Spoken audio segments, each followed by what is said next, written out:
Today we're going to be talking about 3 reasons you might be struggling as an entrepreneur in your marriage.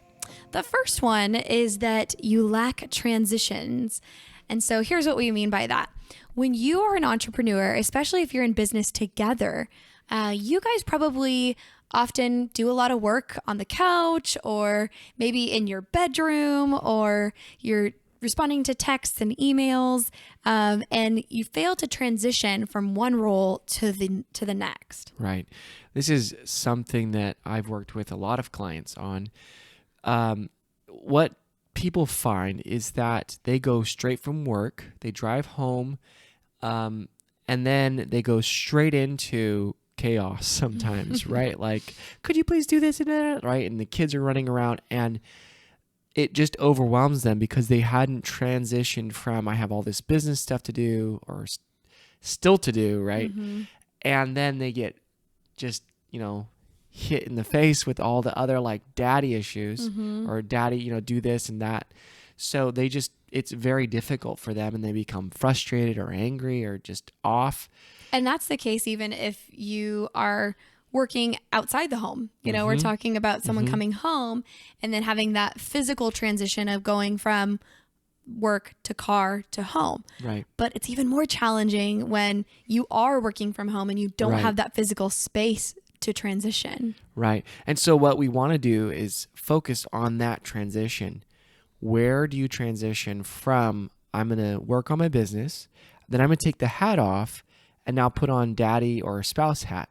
Like, how do you make that transition and where? I think that's going to be very important for you to identify that needs to be a transition. You can't always be wearing 2 hats. That always looks funny.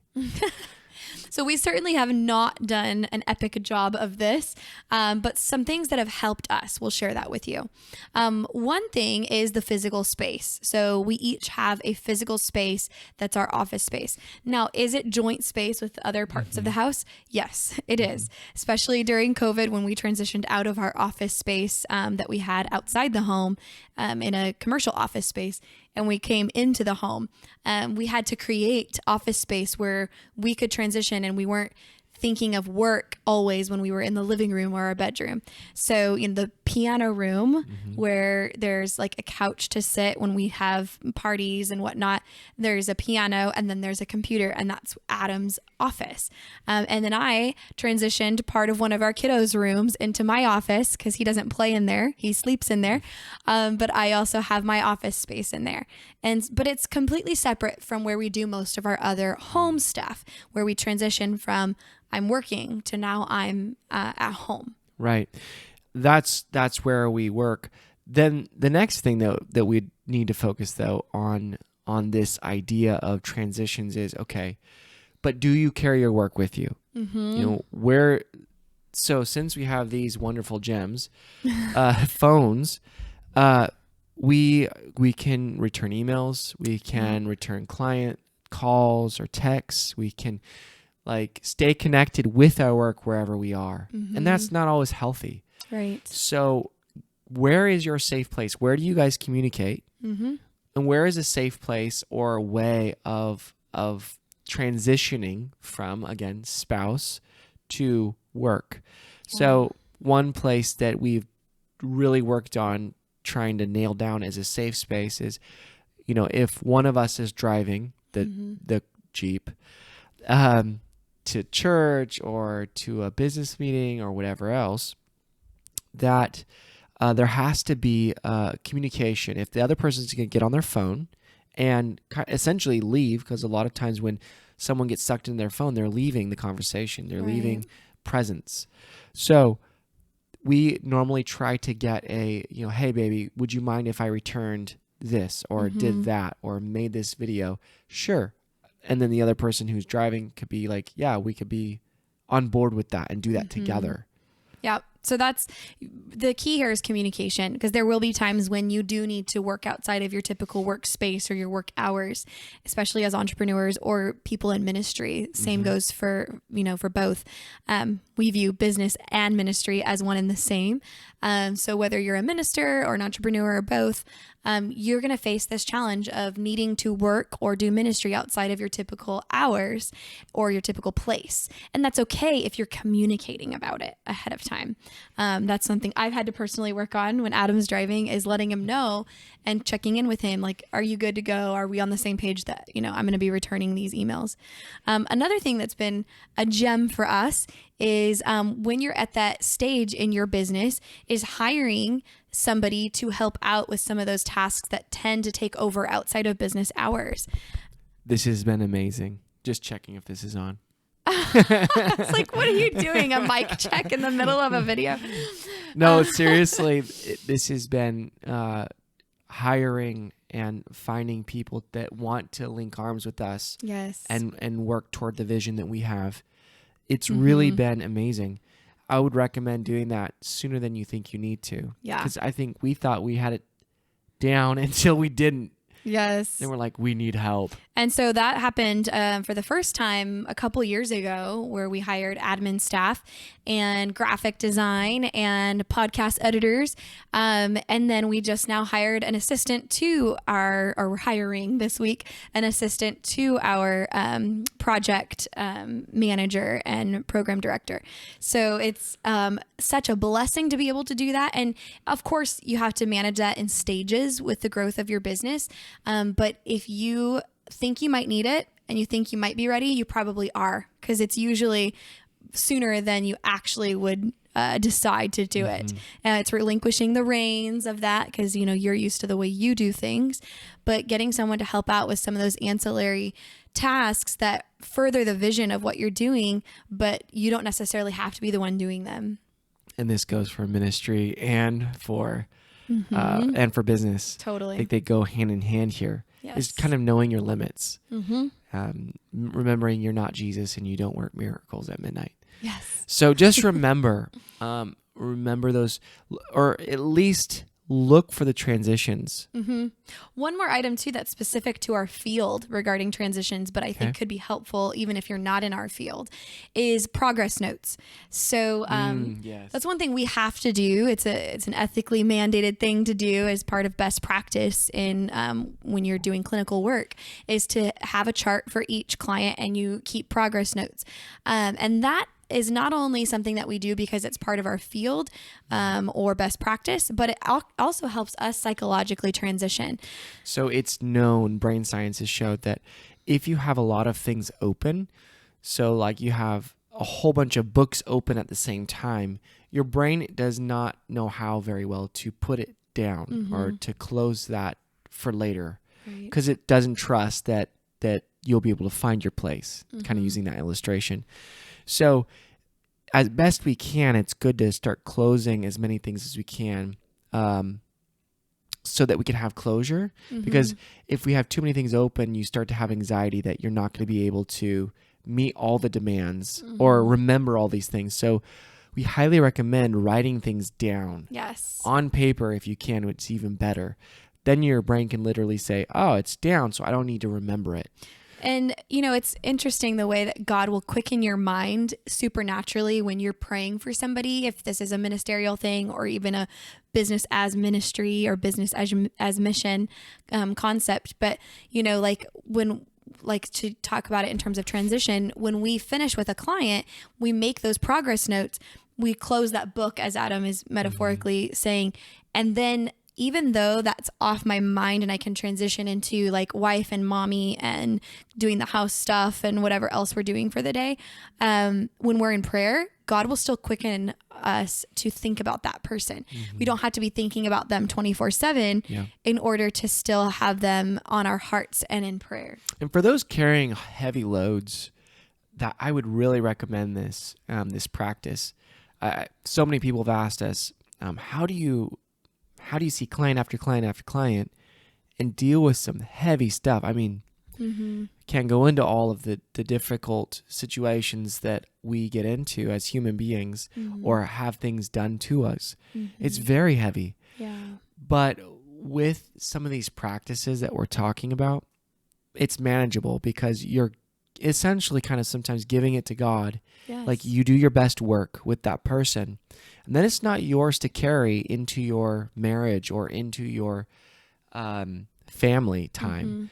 You know, that's work. You care for them. You could pray, lift up them to God. But that's not for you to carry because it really isn't. Yeah. So doing those progress notes and doing the it's essentially just an Excel doc with their name, some other details, and then what you worked on, what you learned, where you see it going, and what's happening, right, in their life.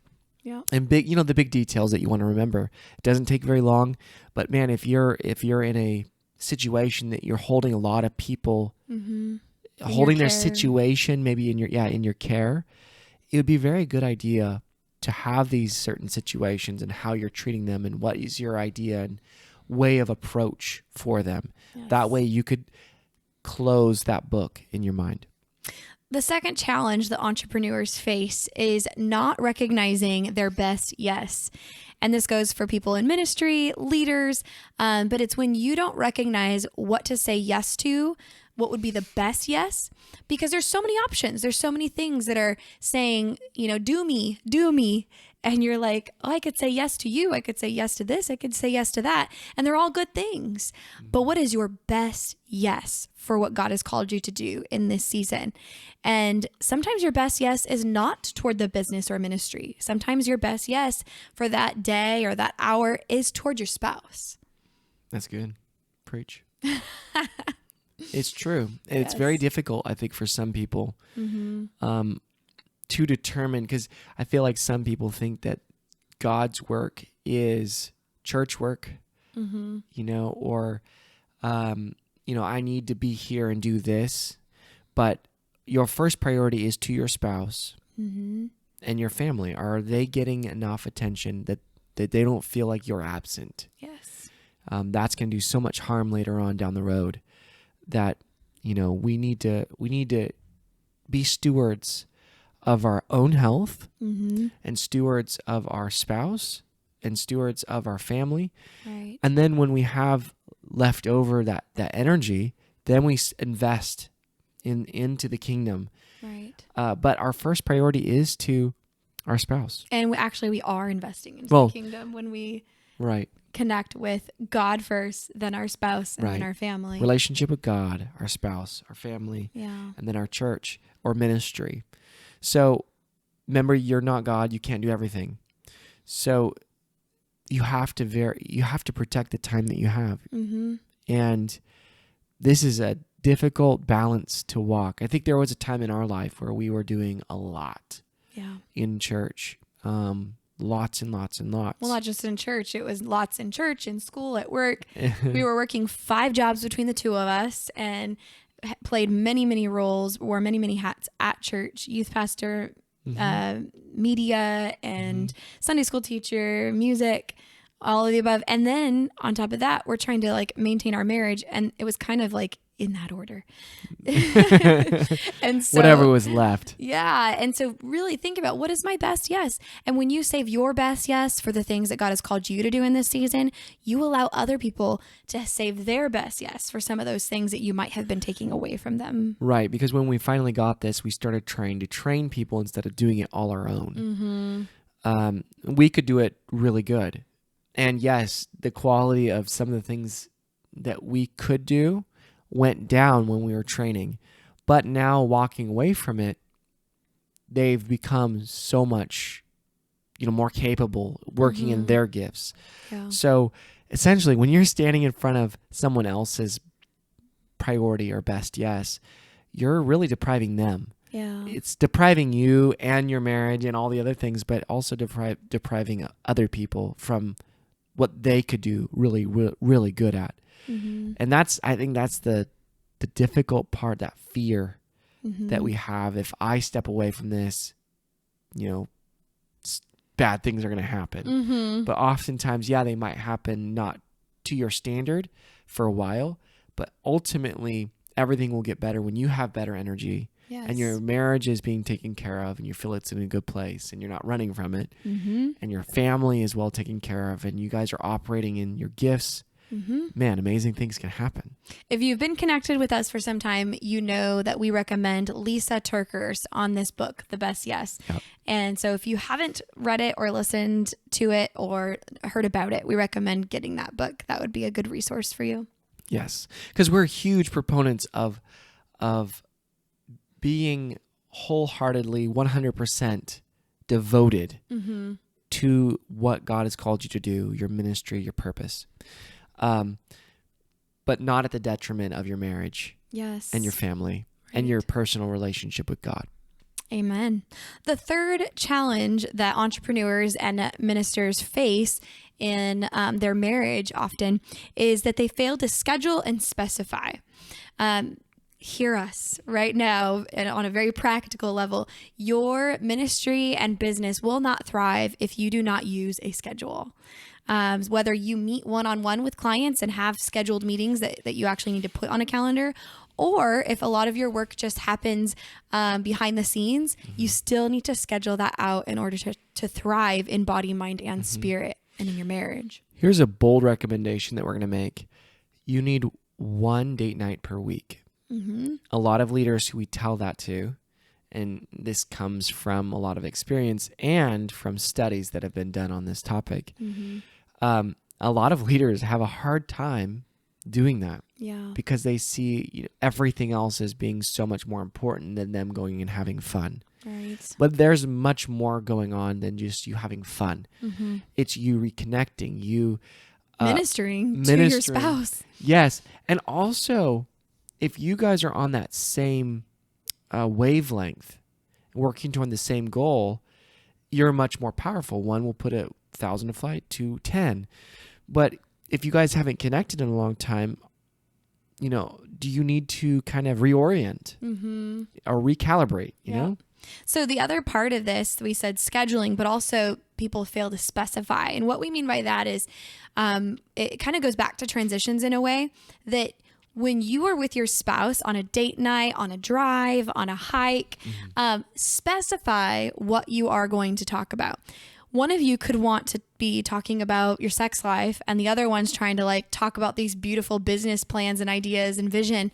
And there's going to be conflict if one of you is kind of getting upset, frustrated, or even bitter about the fact that the other can't leave business at home or leave business at work and business is there while we're on our date night. Yeah. Now, there are times when it's a great thing to talk about your business ideas and your ministry when you're on a date. I know a lot of Dear Young Married Couple has blossomed when we're on hikes together or drives together. Our best ideas. Yes. But we're very forward when we feel like we've exhausted one of those topics, because we do love spending time on talking about our own intimacy and marriage and how it's progressing, and then talking about our client loads, or talking about our kids, or talking about our ministries, or talking about but sometimes, we do talk a lot about Dear Young Married Couple and where it's going and what's happening. But after a while, we do need to transition from work. Yes. Because it's the funny thing. It's our mission. It's our purpose in a lot of ways to help you guys and bring us together and talk about these things. We love this, but we know that this can't be the only thing that we talk about, right? And we could burn this out. So specify with your spouse when it's time to talk about business or ministry, and then when it's not time to talk about that, and receive influence from your spouse when they do specify. And it could be simple as, hey, baby, I'm really enjoying this conversation. I've enjoyed, and you've had some really great ideas. I'm just a little bit, I'm ready to transition this conversation, and let's talk about blank. Or let's talk about, instead of just saying I'm sick of this conversation. Yeah. Validate what you've enjoyed or what you've learned, and then let's transition And you could do that in the moment. You can also do it prior to. So part of the scheduling, we've often done this when we schedule a coffee date, we will say what we're going to talk about in the Google Calendar. We'll say coffee date, talk about such and such project or launch. Then we know, okay, this is a coffee date. We'll enjoy it as a married couple, but it's also about what we're launching. It's about business and ministry.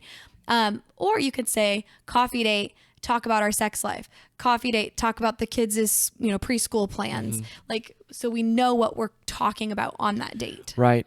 And in this, okay, so the person that would probably have the rebuttal would be like, well, that would confine me so much, or I feel confined to a schedule. It doesn't give me enough freedom and autonomy to move in it. In some ways, yeah, it does focus you in on that thing. But what it will do is it'll make you free to focus. Instead of trying to juggle 3 things at once, it's so much better to just put those balls down and focus on the one in front of you. Yeah. And it also makes your time together doing like a date or just fun or being with, sometimes we see like family time as a chore, like, we have to like clock in, but you can actually just enjoy being with your little boy, Yeah. At the park, rather than trying to figure out, what new freebie you need to create and email sequence. And, Right. that has its place. But if you aren't completely present in the moment at your job, you'll never be completely present in your play.